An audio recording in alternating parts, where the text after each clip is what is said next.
제가 가슴이 두 가지 이유 때문에 떨립니다. 첫 번째는 뭔지 아십니까? 필리핀 사람이 한국말로 설교를 해야 되니 가슴이 떨립니다. 두 번째로는 고향 같은 명함교회에서 그 말씀을 나누게 돼서 가슴이 떨립니다. 감사합니다. 참 오늘 은혜로운 그 소개를 해 주셨습니다. 오늘 은혜란 단어를 많이 듣게 되는데요. 오늘 아침에도 말씀을 들으면서 우리 젊은 친구들이 이런 질문을 한번 해보고 싶습니다. 어르신들은 이미 답변을 다 갖고 계시고 앞으로 살면서 받을 은혜가 더 큽니까? 아니면 지금까지 받은 은혜가 더 큽니까? 20대 젊은 청년들 앞으로 100세를 산다면 80 동안 살면서 받을 은혜가 더 큽니까? 지금과 지금까지 받은 은혜가 더 큽니까? 답변을 잘 모르는 것 같습니다. 오늘 말씀을 들으면서 오전에 우리는 참 은혜로 사는구나. 예수님께서 나를 구원해 준 그 은혜를 어찌 다른 것과 비교해 볼 수 있을까? 앞으로 우리가 40년, 60년 더 산다 하더라도 그 은혜를 어떻게 해서 비교할 수 있을까? 하나님께서 내가 예수 믿고 나서 예수 창세전부터 나를 구원하기 위해서 계획을 세우시는 그 하나님의 은혜, 그 사랑을 어찌 더 비교해 볼 수 있을까? 이런 생각을 저에게 적용적으로 한번 그런 질문을 말씀 들으면서 해보았습니다. 말씀을 잠깐 나누고 선교 보고하는 형식으로 말씀을 갖겠습니다. 오늘 40절 이 말씀을 중심으로 만일 이 사람들이 침묵하면은 돌들이 소리를 지를 것이다. 이렇게 예수님께서 말씀을 하십니다. 예수님은 백성들이 부르는 기쁨의 그 찬양에 둘러싸여서 예루살렘 성으로 입성을 하게 됩니다. 이 백성들의 그 함성은 드디어 선지자들이 예언한 그 왕이 오시는구나, 이런 기대감 속에서 예수님을 모시고 예루살렘으로 입성을 하게 됩니다. 드디어 성취 들어가는구나 하고 함성을 치고 있습니다. 예수님을 통해서 하나님의 나라가 이제는 도달하는구나, 이런 기대감이 있었습니다. 그래서 백성들은 호산나 호산나 외치면서 예수님을 모시고 있습니다. 물론 백성들이 기대하는 바와 예수님의 관점이 다르지만 예수님은 자신을 왕으로 맞이하는 백성들을 그대로 그들의 환호성을 수용하시는 것을 볼 수가 있습니다. 그 이유는 곧 일어나게 될 십자가 사건을 통해서 하나님의 구원 사역이 성취되기 때문입니다. 또한 백성들이 나를 타고 오시는 예수 그리스도를 찬양할 때에 하나님의 영광이 십자가 사건을 통해서 충만하게 열광하게 선포되어지기 때문에 비록 관점이 다르지만은 예수님은 백성들의 그 환호성을 수용하는 모습을 볼 수가 있습니다. 그러나 39절에서 바리새인들은 예수님께 와서 항의를 합니다. 예수님, 저들을 잠잠하게 해주십시오.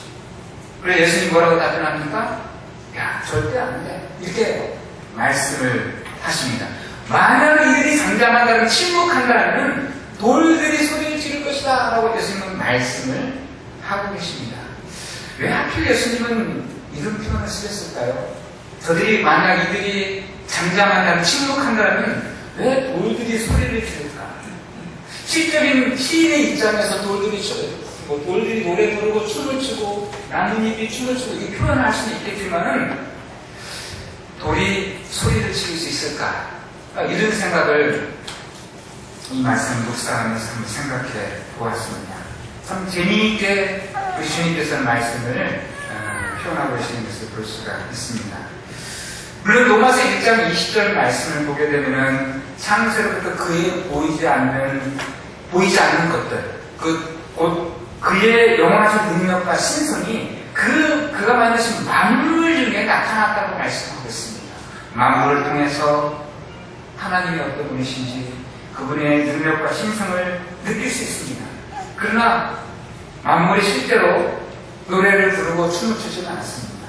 사실 우리 인간은 죄성 때문에 만물을 통해서 하나님의 은혜를, 사랑을 느끼지 못합니다. 그래서 우리 주 예수 그리스도를 통해서만 우리의 구원을 얻을 수 있습니다. 최소한 이 자연 만물 속에서 하나님의 존재, 또 하나님의 능력과 신성을 깨달을 수 있지만은 자연 만물이 하나님의 영광을 노래 부르거나 춤을 추지는 않을 것입니다. 근데 예수님은 왜 오늘 이 본문에서 바리새인들에게 말씀을 하셨을까? 이 말씀을 뒤집어서 생각해 보면은 반드시 꼭 그렇게 되어야 된다 말씀이 들어 있습니다. 만약 이 사람들이 하지 않으면 이 사람들은 반드시 꼭 소리를 쳐야 된다 이렇게 말씀을 하고 계십니다. 이 사람들이 하지 않으면 돌들이라도 해야 되지 않느냐 이렇게 말씀을 하고 계십니다. 예수님께서 이 땅에 오심에 대해서 백성들은 반드시 소리 높여서 왕으로 오신 예수 그리스도를 맞이해야 된다 이렇게 말씀을 하고 계십니다. 그분이 이 땅에 오심에 대해서 기뻐하지 않는다라는 돌들이라도 해야 된다라는 그 강한 어조가 이 말씀 속에 들어 있습니다. 돌들은 무생물입니다. 이 무생물들이 소리 높여서 주님을 찬양할 수 있다라면 하물며 하나님의 형상으로 지음받은 너희들은 어떻게 해야 되겠느냐 이 말씀입니다. 당연히 반드시 그분이 이 땅에 오심에 대해서 소리 높여서 기뻐하면서 외쳐야 된다. 선포해야 된다고 말씀하고 계십니다. 이 사람은 단어를 쓰고 있습니다. 이 사람들이 누굽니까? 나를 알고 나의 말씀을 듣고 나의 이적과 기적을 경험했던 이 사람들이 침묵을 한다면 누가 여호와 하나님을 이 땅에 오신 왕으로 오신 예수를 선포할 수 있겠느냐라고 묻고 있는 것입니다. 예수에 대한 말씀을 듣고 보고 들은 사람들, 그 사람들은 반드시 왕을 오신 예수 그리스도를 선포할 수밖에 없다. 그들이 입을 봉한다라면 나는 돌들을 들어서라도 그분의 이름을 선포하겠다. 이렇게 예수님은 말씀을 하고 계십니다. 그 당시 하나는 백성들이 십자가의 죽으심으로 진정한 왕의 자리에 오르시는 예수님을 충분히 이해하지 못했습니다. 많은 사람들 아예 이해도 하지 못했습니다. 수치스러운 모습으로 십자가의 죽으심으로 참된 평화, 구원의 평화를 가져다 주시는 예수 그리스도를 알지 못했지만은 예수님은 그들의 외침처럼 열방으로 또 왕으로 대접받기를 그때에도 지금도 앞으로도 원하고 계십니다. 그래서 그들이 침묵하면 예수님은 하나님은 돈을 들어서라도 그 일을 하겠다라는 그런 의미도 들어 있습니다. 결국 왕으로 이 땅에 오신 예수 그리스도의 선포는 침묵할 수 없는 일입니다. 누구에 의해서 제한을 받거나 억압을 받을 수 없다는 것입니다. 문화가 바뀌고 세대가 바뀐다 할지라도 우리는 왕으로 오신 예수 그리스도를 선포할 수밖에 없다는 사실들을 말씀을 통해서 우리에게 가르쳐 주고 있습니다. 그래서 우리가 잠잠하면 하나님은 돌을 들어서라도 하나님 일하실 분이라는 것 사실을 오늘 말씀을 통해서 깨닫게 됩니다. 그러니 예수님의 사역을 보게 되면 이렇게 나눠서 볼 수가 있겠습니다. 화면을 한번 보시면요. 성경학자 랄프 윈터는 네 단계로 나누어서 설명을 해주고 있습니다. 나오고 있습니까? 화면을 한번 띄워주시겠어요? 예. 흔히 이제 개척과 부모, 협력, 참여 단계로 이렇게 선교 사역을 나누기도 하고, 또 실제 예수님의 사역을 보게 되면 이런 과정으로도 사역을 하셨구나라는 생각을 해볼 수 있습니다. 이것을 다음 장면에 보시면 흔히 우리가 전도, 양육, 하술이라는 단어로 사용해서 다시 한번 정리를 해볼 수 있습니다. 선교 사역은 항상 이러한 과정을 밟게 되어집니다. 그러나 항상 협력과 참여 단계에 머물러 있고 계속해서 개척과 부모 단계로 넘어가지 않는다면 선교는 제한이 될 것입니다. 그래서 선교사가 개척과 양육의 과정이 지나고 협력과 참여, 즉 파송의 단계로 넘어갈 때는 선교사는 또다시 개척과 또 양육의 단계로 진행하는 이런 과정들을 볼 수가 있습니다. 그래서 교회도 역시 어린이 계시면 어린이가 있고, 또 어린이를 계속해서 교회에 들어와서 말씀을 들음으로 인해서 이런 선교가 교회 내에서도 이루어지고 있는 것을 볼 수가 있습니다. 만약 이런 단계를 우리가 무시하고 또 어느 한 단계에 머물러 있다면, 그리고 이것이 계속 이양되어지지 않는다면, 우리의 신앙이 자손들에게 계속해서 전수가 되지 않는다면 하나님의 나라는, 선교는 제한을 당하게 될 것입니다. 땅끝까지도 내 증인되는 이 말씀은 더디거나 아니면 정체되게 될 것입니다. 천국복음이 모든 민족에게 전파된 후에 그저 끝이 온다라고 말씀하고 있습니다. 이 말씀이 정체가 될 것이고 한 곳에 머물러 있게 될 것입니다. 예수님께서는 자신이 이 땅에 왕으로 오심에 대해서 모든 열방이 참여하기를 원하고 계십니다. 만약에 우리가 잠잠한다면 도리라도 들어서 하나님의 영광을 드러내게 하시고, 그리고 세상을 구원하고 하시는 분이 바로 우리 주님이심을 알 수가 있습니다. 제가 7년째 필리핀에 들어갈 때였습니다. 비행기 내려서 이민국에서 스탬프를 받기 위해서 기다리고 있는데 제 마음속에 갑자기 답답한 마음이 찾아왔습니다. 줄 서서 쭉 생각해 보는데 왜 이런 답답한 마음이 들까? 지난 과거의 시간들을 둘러보면서 저는 훈련원을 운영하면서 보조금을 떼인 그런 적도 있습니다. 또 이민국가의 관계 속에서 벌금을 물어본 적도 있습니다. 저희 훈련은 교육부하고도 이민국 다 연결이 되어 있습니다. 그래서 교육부에서 문을 닫아서 6개월간 운영을 하지 못한 적도 있습니다. 학생을 전도하고 양육을 하는데 1년 동안 가르치고 2년 동안 가르쳤는데 고향으로 돌아가서 돌아오지 않는 그런 친구들도 많이 경험을 해보았습니다.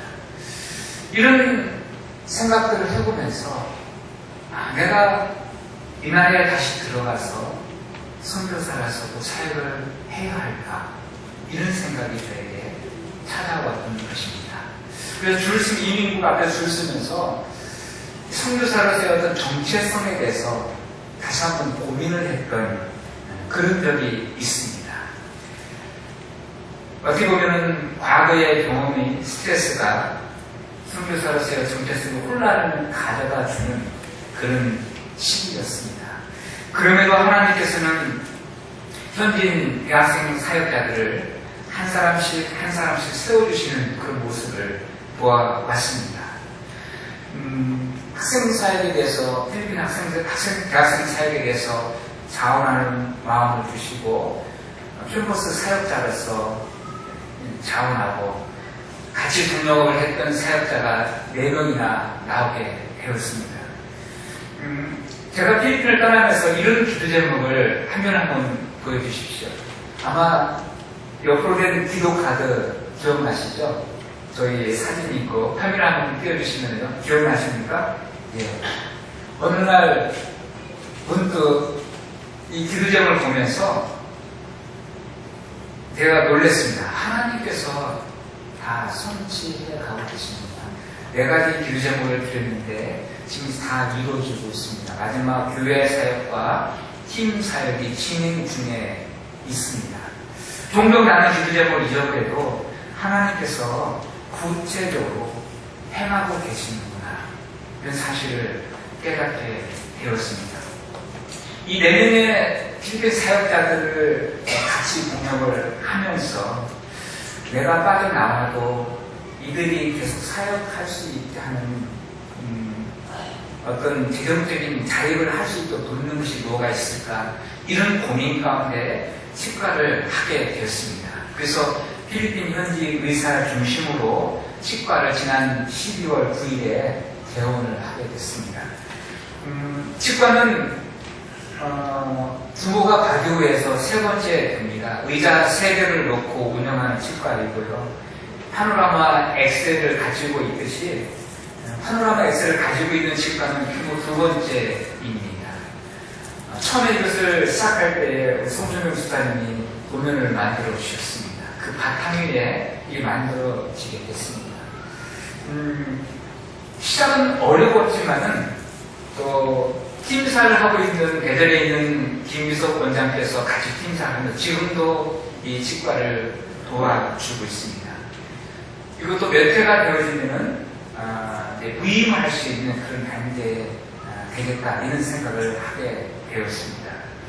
그 사진을 한번 넘겨주시면은요, 이분은 이제 치과를 하면서 어떻게 하면은 이 치과를 통해서 사역할 수 있을까, 이런 고민을 했습니다. 단국대 조인호 교수님이신데 임플란트 세미나를 지난 5월 둘째 주에 했습니다.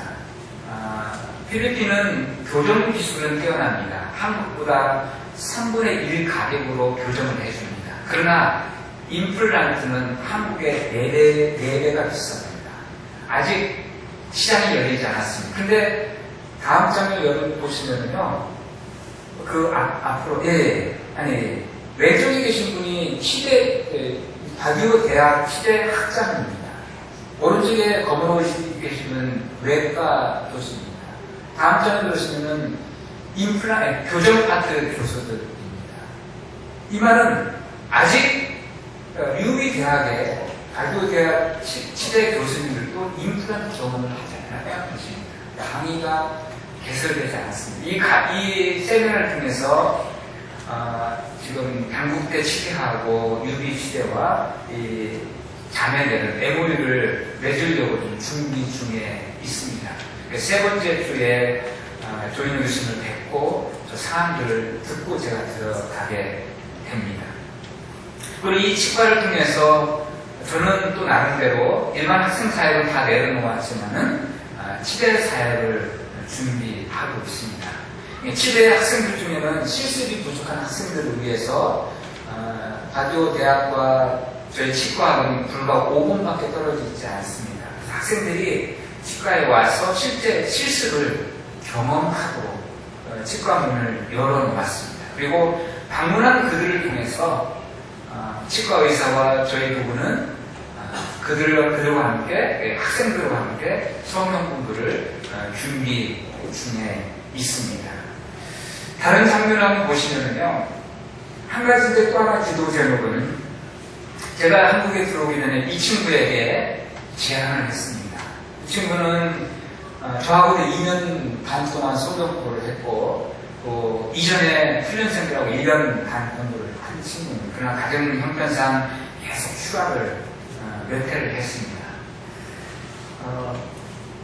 이 친구에게 이런 제안을 했는데 한국의 치기공학과에 유학을 하자라고 제안을 했습니다. 그래서 대전에 그 치과 선생님과 연결해서 2년 동안 한국어를 배우고 대전 보건대학에 입학하는 문제를 놓고 제안을 하고 돌아가 봤습니다. 그래서 이 친구가 안 오면은 저희 교회 형제나 자녀 중에서 보낼 계획입니다. 아직 필리핀은 치기공 학과가 아예 없습니다. 그래서 이 친구가 5년 이상 훈련을 받으면은 그 공부를 한다라면 또 치과를 중심으로 또 다른 사역으로 하나의 직업이 만들어지고 또 절충을 통해서 직업이 또 열릴 거라 생각이 됩니다. 그래서 사람을 키우고자 또 기도하며 준비를 하고 있습니다. 다음 장면을 넘겨주시면요, 잠깐 교회 사역을 나눠보겠습니다. 저희 구성원입니다. 가족 한 가정, 6 식구 한 가정과 각 결혼해서 아이 하나 있는 한 가정, 그리고 대학을 졸업하고 23살부터 33살까지 중간중으로 형성되어 있고요. 대부분 자매들입니다. 그리고 대학생들 몇 명, 고등학생들 이렇게 30여 명이 모여서 전신식사 38명, 40명이 전신식사를 하고 있습니다. 모임은 다 있습니다. 수요 기도회, 그 다음에 리더 모임, 성경 모임 이렇게 진행되고 있습니다. 아내는 결혼한 사람들 중심으로, 나이들은 자매들 중심으로 자녀 교육에 대해서 주로 다루고 있고, 저는 웨스트민스터 신앙 고백서를 가지고 청년들을 가르치고 있습니다. 앞으로 교회 방향은 3년 이내에 독립시키겠다라고 제가 선포를 했습니다. 올해 초에. 어떻게 3년 이내에 이 교회를 필리핀 사람에 의해서 설교하게 하고, 필리핀 사람들의 헌금에 의해서 교회가 유지되어지고, 또 제품자를 세워서 운영이 되게 해야 되겠는데, 그리고 제가 장로교 목사로서 북부 장로교단이 있는데, 장로교단에 편입을 시켜서 교단의 보호 아래 지키게 하는 것도 생각을 하고 있습니다.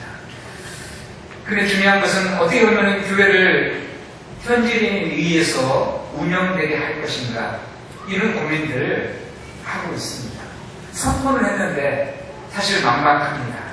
어느 날 저희 아내가 전남도 사투리로 기도해야 되지 않겠나 이렇게 표현은 안 했지만은, 그래서 필리핀은 새기도가 없습니다. 아내와 같이 교회에 가서 지난 오기 전 한 달 전부터 기도하기 시작합니다. 하나님이 길을 열으실 것이라는, 재정이 기 때문에 중요하지 않다고 생각이 됩니다. 그들에 의해서 교회가 운영이 되지 않은 것, 이것이 중요하다고 생각합니다.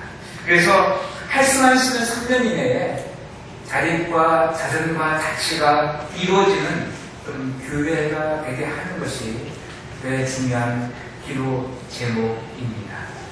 교회 규모는 줄어들 수 있습니다. 그러나 그들에 의해서, 필리핀 사람들에서 교회가 지켜지게 하는 것이 중요하다는 사실을 깨닫게 되었습니다. 그래서 한편으로는 이런 계획을 세웠습니다. 직업 만들어주기 프로젝트를 제 나름대로 구상하고 준비하고 있습니다.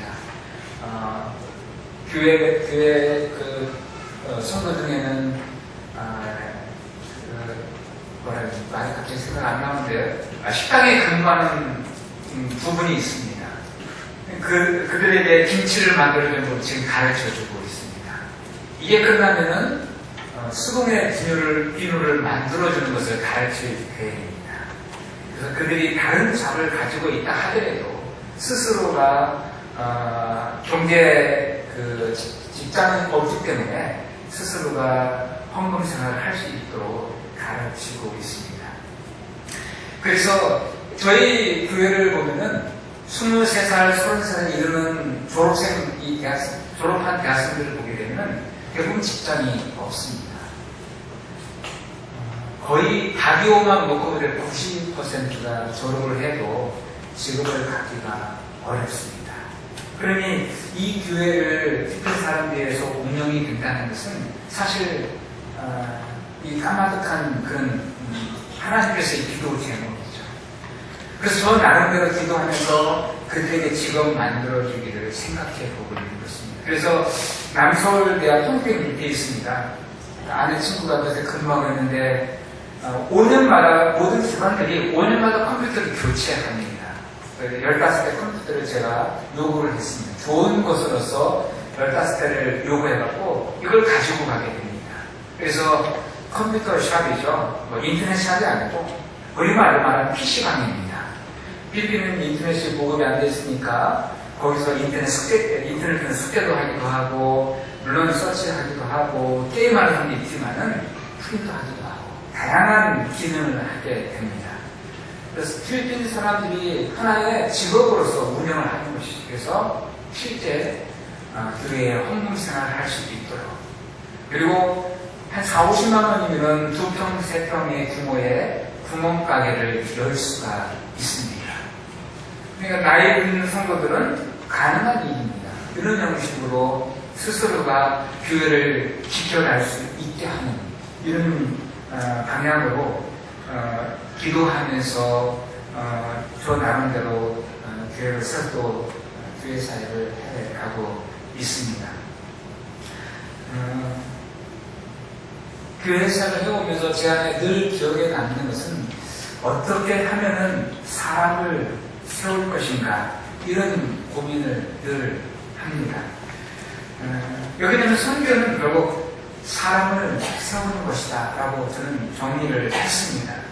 하나님의 마음을 품게 하고 또 하나님의 마음을 갖고 살게 하는 것. 필리핀은 캐톨릭 국가입니다. 직업이 없기 때문에 다시 고향으로 돌아가게 되면 다시금 캐톨릭 신앙으로 돌아가게 됩니다. 그래서 이들을 계속해서 말씀 중심으로 살 수 있게 하는 방법이 뭘까 이런 고민들을 하다 보니까 사실 여기까지 오게 되었습니다. 대학생 사역을 할 때는 전도와 양육 중심으로만 모든 생각을 거기에 초점을 맞춰져 있다니 교회 사역을 하면서 어떤 성도들이 교회를 지키게 할 것인가 이런 고민들을 다시금 하게 되었습니다.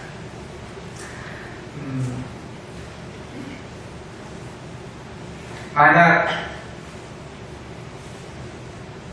교회를 세우고 제가 떠난 이후에 교회가 문을 닫는다면 오늘 40절 말씀처럼 결국은 침묵하는 것이나 다를 바 없지 않다 이런 생각을 해보았기 때문입니다.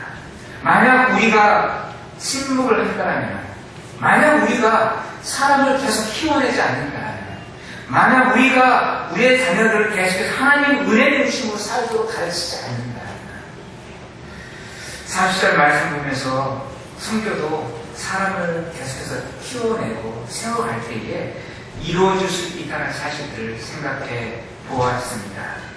하나님께서는 돌들로도 자신의 이름을 선포하게 하고 싶어 하시는 마음을 가지고 있습니다.